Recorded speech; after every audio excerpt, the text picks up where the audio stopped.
42-year-old Larry Alston has been taken into custody after his 5-year-old nephew reportedly found his uncle's gun in a cushion of a recliner and accidentally shot himself.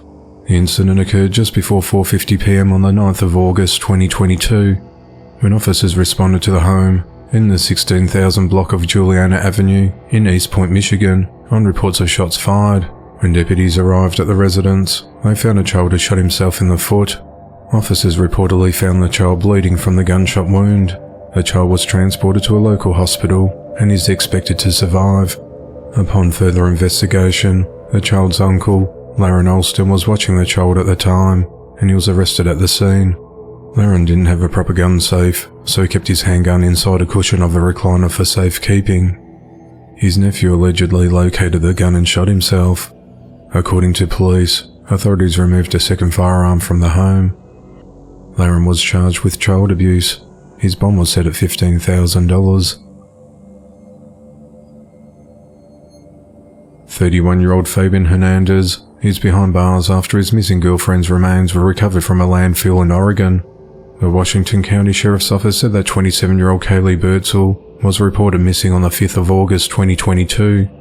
2 days later, detectives received a tip that Kaylee had been killed and her body was placed in an apartment complex dumpster.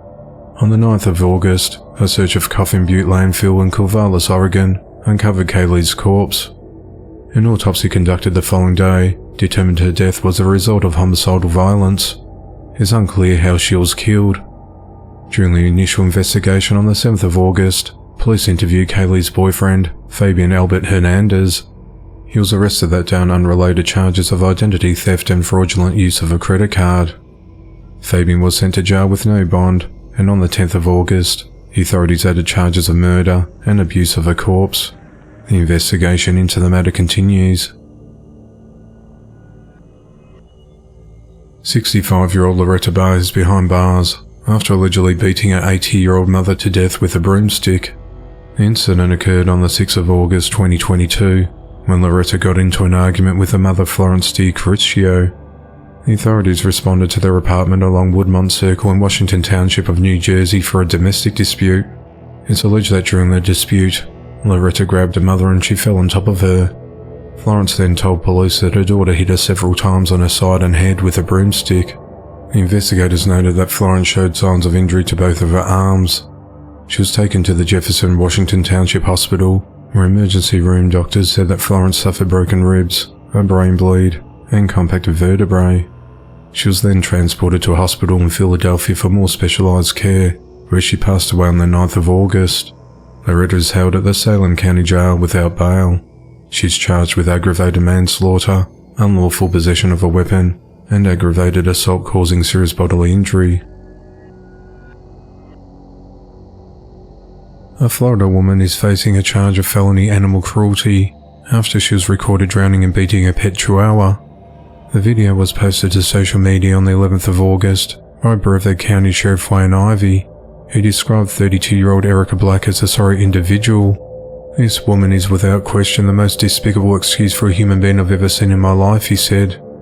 The sheriff noted that she was already in the county jail for aggravated battery with a deadly weapon after she recently stabbed a 68-year-old male roommate twice. Reportedly during an interview with deputies, she said she was thinking of killing him for a while. She reportedly told the deputies that she doesn't know why she snapped that night. While the first bond was set at $150,000, a judge gave her another bond of $15,000 for the assault. The video of Erica killing Sadie the dog, which was recorded in October last year, was the most horrific thing I've ever seen in my life, the sheriff said. "There's a special place in hell for this woman. Until she gets there, she's going to rot in jail," he said.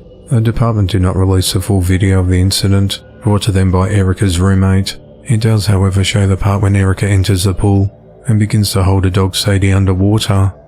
In the video, the dog is seen struggling trying to get its head above water. Several minutes later, after she drowns the dog, she lets it float in the pool.